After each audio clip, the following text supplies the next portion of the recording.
वेद का एक मंत्र है, विष्णोः कर्माणि पश्यत यतो व्रतानि पस्पसे इंद्रस्य युज्य सखा। इसमें वेद भगवान ने उपदेश दिया, विष्णोः कर्माणि पश्यत। बहुत सरल सी संस्कृत है, जो सामान्य संस्कृत जानते हैं वो भी इसके अर्थ को समझ सकते हैं। विष्णोः कर्माणि पश्यत, विष्णु के कार्यों को देखो। विष्णु यानी वो क्षीर सागर में लेटे हुए वाले नहीं है। विष्णु भी परमात्मा का एक नाम है, परमात्मा के अनंत नाम है। याद रखिएगा, भगवान के बहुत सारे नाम हैं, सारे नामों का सार है ओंकार। इसलिए महर्षि दयानंद जी महाराज कहते हैं ओम यह परमात्मा का मुख्य नाम है। ओम तो मुख्य नाम है, लेकिन ओम नाम के अलावा वो सारे गौणिक नाम हैं। तो विष्णु भी ईश्वर का नाम है, वो गौणिक नाम है। और विष्णु उसको कहते हैं जो सब जगह व्यापक हो। इस यज्ञ को भी विष्णु कहा गया है, यज्ञो वही विष्णु, क्योंकि आप जो घी सामग्री जो कुछ भी डालते हैं व्यापक हो जाती है, फैल जाती है। इसी प्रकार से परमात्मा कण कण में व्यापक है, इसलिए परमात्मा को भी विष्णु कहा गया। विष्णोः कर्माणि पश्यत, विष्णु के कार्यों को देखो। मंत्र में विष्णु को देखने की बात नहीं कही गई, विष्णु के कार्यों को देखो। बड़ी विचित्र बात है। हम सभी भगवान जी के दर्शन करने के लिए बहुत दूर दूर तक जाते हैं। कोई मथुरा जाता है, कोई चार धाम जाता है, कोई काशी विश्वनाथ, कोई हरिद्वार, वैष्णो देवी, सब जगह भक्तों की दौड़ भाग चल रही है। और आप लोग भी, बहुत सारे लोग ऐसे सज्जन बैठे होंगे जो बहुत दूर दूर दर्शन करने के लिए गए होंगे ना सभी। अच्छा, भगवान जी के दर्शन हुए या नहीं हुए? बोलो, नहीं हुए। सारे धाम छान मारे हम लोगों ने, लेकिन भगवान मिले किसी को नहीं, दर्शन किसी को नहीं हुए। बड़ी विचित्र बात है। अगर किसी को हो गए हो तो हमें बता दो, हम भी कराएंगे। भगवान के दर्शन करने का तरीका ही गलत है, इसलिए आज तक किसी को भगवान के दर्शन हुए नहीं।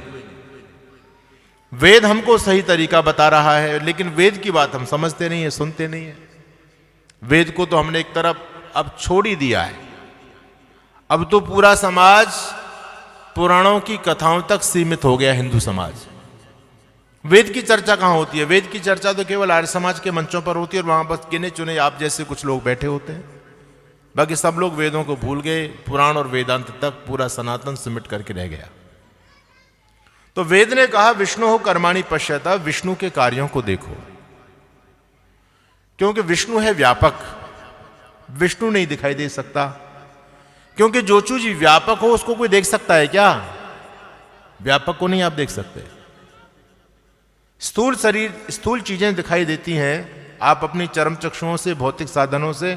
जो स्थूल चीजें केवल उन्हीं को देख सकते हो, सूक्ष्म चीजों को नहीं देख सकते। और सुनिएगा, आप अपनी इंद्रियों के द्वारा केवल और केवल जड़ चीज को देख सकते हो, चेतन को नहीं देख सकते।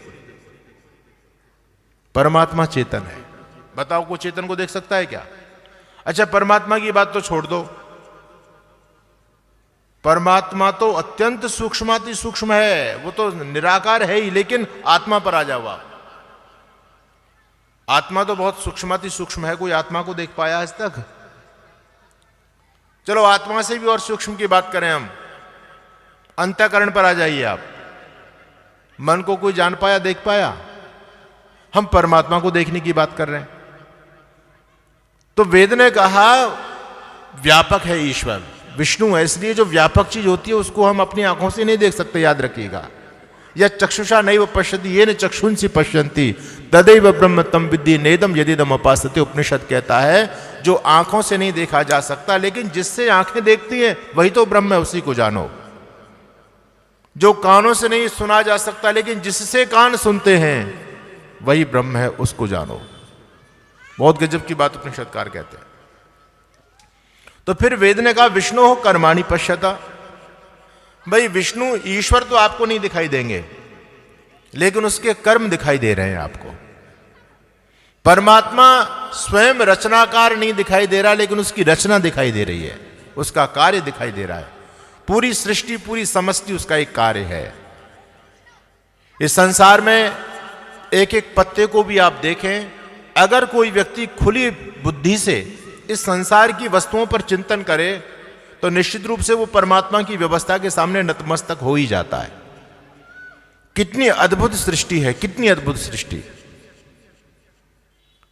किसी शायर ने लिखा कि पता पत्ता पत्ता तेरा दे रहा है, ये सरासर गलत है कि तू लापता है।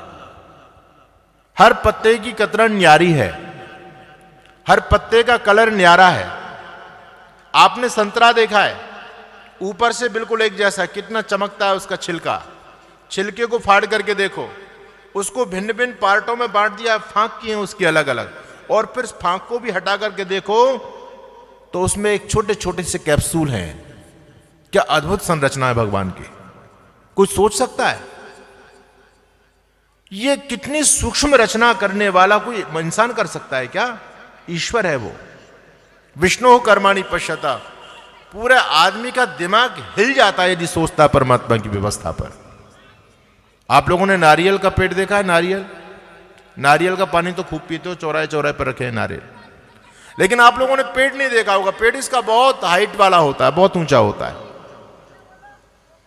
अगर किसी व्यक्ति ने नारियल का पानी ना पिया हो, जिसको ये नहीं पता हो कि इसके अंदर पानी भी रहता है, तो क्या कोई व्यक्ति ये कल्पना कर सकता है कि इतने ऊपर और ये पानी किसने इसमें भर दिया? पानी हो सकता है क्या उसके अंदर? बड़ी विचित्र बात। अच्छा, न्यूटन का सिद्धांत कहता है, लॉ ऑफ ग्रेविटेशन कहता है कि हर चीज ऊपर से नीचे की तरफ आती है।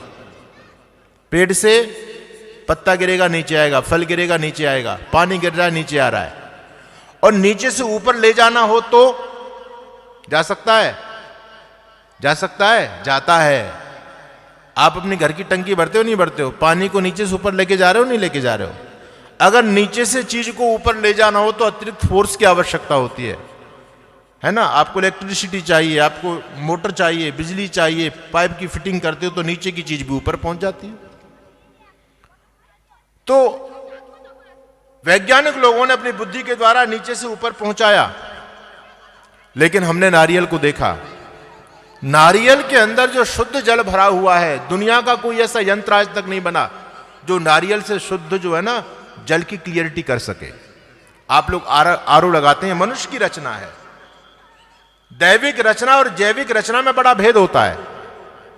जैविक रचना यानी जीव की रचना दैविक रचना की कभी होड़ नहीं कर सकती। जैविक रचना है आरओ। उस आरओ के अंदर आप 10 लीटर पानी बर्बाद करते हो तब जाकर के 1 लीटर पानी आप शुद्ध कर पाते हो।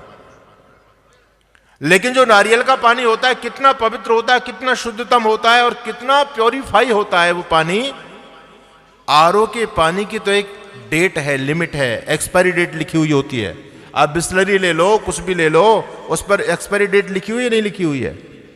इतने दिन तक इस पानी को यूज कर लीजिएगा, कितना भी बेहतर पानी हो उस डेट के बाद एक्सपायर हो जाएगा, बेकार हो जाएगा। लेकिन नारियल को देखो, इसकी कोई एक्सपायरी डेट है क्या? नारियल के अंदर जो पानी भरा है इसकी कोई एक्सपायरी डेट है? अच्छा चलिए, आपने निर्धारित समय तक इसका उपयोग नहीं कर पाया तो क्या होता है? वो पानी खराब हो जाता है क्या? पानी खराब नहीं होगा, वो पानी की मलाई जम जाएगी, उससे भी ज्यादा गुणकारी हो गई। खराब नहीं हुआ, आपके घड़े के अंदर पानी भरा हुआ है, वो खराब हो जाएगा महीना 2 महीने के अंदर, उसको आप पी नहीं पाओगे। लेकिन उस नारियल के पानी का आपने यूज नहीं किया तो वो खराब नहीं हुआ, क्योंकि ये दैविक रचना है, परमात्मा की रचना है। परमात्मा की कोई चीज खराब नहीं होती, और वो खराब नहीं हुआ तो उसकी मलाई जमी। अच्छा, आपने कच्चा नारियल खाया, मलाई आप लोगों ने खाई होगी। नारियल के अंदर बहुत अच्छी मलाई होती है, और यदि आप उसकी मलाई भी नहीं खा पाओ, उसकी दही जैसी जम जाती है, वो भी नहीं खा पाओ, तो फिर कच्चा खा लो। और कच्चा भी ना खा पाओ तो पक जाता, उसको खा लो। क्या अद्भुत भगवान की रचना है, कोई सोच सकता है क्या? तो हमने जब नारियल को देखा तो हमने कल्पना की कि इसके अंदर पानी कैसे पहुंचा। न्यूटन तो कहते हैं कि ऊपर से नीचे चीज आती है, तो नीचे से ऊपर चला गया। तो उस नारियल को जब काट करके देखा, शायद सोचा कि इसके अंदर कोई पाइपलाइन फिट होगी जिससे पानी ऊपर भर रहा होगा। उसको काट करके देखा तो कोई पाइपलाइन नहीं है। नीचे जड़ों को खोद करके देखा तो कहीं मोटर भी नहीं चल रही है, लेकिन फिर भी इतने नीचे से इतना प्योरीफाई होकर के पानी ऊपर जा रहा है, 70 फीट ऊपर के जाकर के, और नारियल को भर रहा है। कितनी अद्भुत रचना है परमात्मा की। वेद ने कहा विष्णु हो कर्माणि पश्यता। उस ईश्वर की रचना को देखो, इस रचना को देखने के बावजूद भी भगवान की व्यवस्था लोगों के समझ में नहीं आ रही। आज भी धरती पर ऐसे बहुत सारे मतिमंद लोग रहते हैं जो कहते हैं भगवान है ही नहीं। मैं तो चर्चा करता हूं कि इस दुनिया में अंधे लोग ज्यादा हैं या आंखों वाले लोग ज्यादा हैं? बोलो, आपकी मान्यता क्या है? क्यों जी, अंधे ज्यादा हैं? यहां कितने अंधे बैठे हैं? सारे अंधे बैठे हैं क्या? इस समाज में अंधे लोग ज्यादा हैं, आंखों वाले लोग ज्यादा हैं? बोलो बोलो, जल्दी बोलो। अब आप लोग कंफ्यूज हो गए। अब कहते अंधे ज्यादा हैं तो कोई नाराज हो जाएगा, बोले हमको अंधे बता रहे। वास्तव में देखा जाए तो इस दुनिया में अंधे ज्यादा हैं। क्यों? अंधा केवल वो नहीं जिसकी आंखें नहीं है। वास्तव में अंधा तो वो है जो आंखें होते हुए भी देख नहीं पाता, वो अंधा है। इस संसार में जब संसार को देखते हैं तो सब कुछ स्पष्ट है। इस संसार की विचित्रता को देख करके कोई दुखी है, कोई सुखी है, कोई गल रहा है, कोई सड़ रहा है, कोई नाली में पड़ा है, किसी के कीड़े पड़े हैं। इतने देखने के बावजूद भी आदमी ये कहता है भैया खाओ पियो मौज करो, फिर किसने देखा है? यही तो जीवन है। बाद में किसने, पुनर्जन्म किसने देखा है? इतने पर भी व्यक्ति की समझ में नहीं आ रही बात। उस ईश्वर की इतनी अद्भुत व्यवस्था है, उस व्यवस्था को देख करके हम उस ईश्वर के सत्ता को नहीं स्वीकार कर पा रहे। अभी भी ये कहते हैं कि बाद किसने देखा है, बाद में क्या होगा, किसने क्या देखा है? अब जब तक है तब तक तो ठाठ से रहो। ये नास्तिकता हमारे जीवन में आ रही है। तो वेद ने कहा कि उस परमात्मा को कभी मत भूलो, कभी मत भूलो। वो कण कण के अंदर विद्यमान है, वो खुद नहीं दिखाई दे रहा। वो नहीं दिखाई दे रहा, इसका मतलब उसको भूल मत जाना।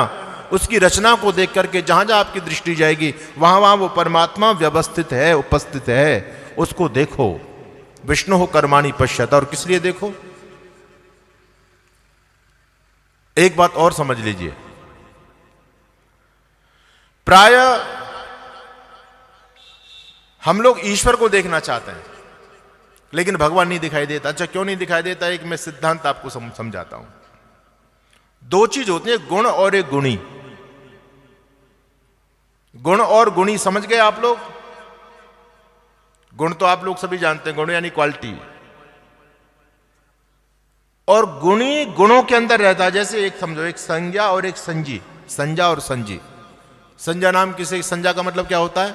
आप जिसको अपनी भाषा में संज्ञा बोलते हो ना, संज्ञा हिंदी में, हम उसको संस्कृत में संज्ञा बोलते हैं। संज्ञा और संजी। संज्ञा का मतलब किसी का नाम, संज्ञा यानी नाम, और संजी जिसका नाम होता है। जैसे सच्चिदानंद क्या है? ये एक संज्ञा है। और संजी ये पिंड जिसका नाम सच्चिदानंद है, ये हो गया संजी। याद रखिएगा, संज्ञा और संजी। इसी प्रकार से गुण और गुणी। अब समझने वाली बात यह है कि दर्शन केवल गुणों का होता है, गुणी का नहीं होता। आप किसको देख सकते हो? गुणी को कोई नहीं देख सकता, केवल गुण दिखाई देते हैं, गुणी नहीं दिखाई देता। परमात्मा को तो भूल जाओ, वो तो बहुत सूक्ष्म चीज है। मैं भौतिक चीजों की बात करता हूं।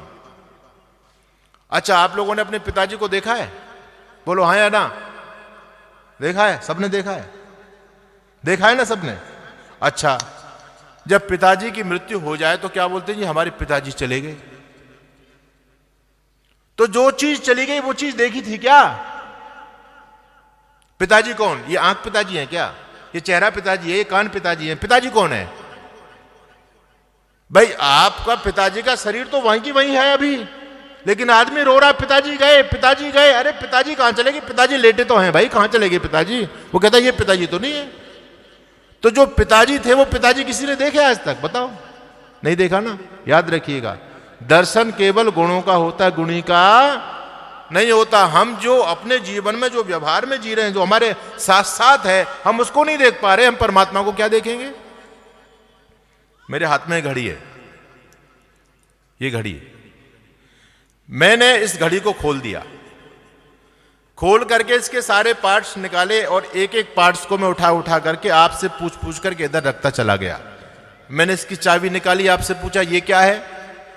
आपने कहा स्वामी जी ये घड़ी की चाबी है। ठीक है, चाबी यहां रख दी। दूसरी चीज ली, ये क्या है? आपने कहा स्वामी जी घड़ी का शीशा है, इधर रख दिया। तीसरी चीज ली, ये क्या है? आपने कहा स्वामी जी घड़ी की ये जो है ना स्क्रीन है, ये भी यहां पे रख दी। चौथी चीज ली, ये क्या है? आपने कहा जी ये घड़ी की चेन है, चेन भी यहां पर रख दी। और पूछा ये क्या है, बोले ये घड़ी की सुइयां हैं। वो सुई भी यहां पर रख दी। मैं आपसे पूछता चला गया कि ये क्या है, आप बताते चले घड़ी का शीशा है, घड़ी की चाबी है, घड़ी की मोटर है, घड़ी की सुइयां हैं, सारे पार्ट्स यहां से यहां आ गए। अब मैंने आपसे कहा घड़ी कहां है, घड़ी कहां है, तो आप क्या बोलोगे? वो घड़ी है। उस घड़ी को देखा आपने? ये तो गुण दिखाई दे रहे हैं उसके। वो घड़ी कहां है? जो आप जिसको घड़ी कहकर के व्यवहित करते थे, वो घड़ी चीज अलग है, याद रखिए। तो परमात्मा को हम जो देखते फिर रहे हैं, हम परमात्मा को कैसे देखेंगे? याद रखना, दर्शन किसके होते हैं? गुण के या गुणी के? हैं? गुण के होते हैं। पकड़ने का प्रयास कीजिए। दर्शन केवल गुणों के होते हैं, गुणी के नहीं होते। उदाहरण के लिए आपके पास में 3 पात्र हैं कांच के, एक में बूरा भरा है, एक में सोडा भरा है, एक में नमक भरा है। देखने में बाहर से बिल्कुल तीनों चीजें एक जैसी लग रही हैं। अब आप पहचान कैसे करोगे? कैसे पहचानेंगे जी? बाहर से तो बिल्कुल तीनों एक जैसी हैं, आप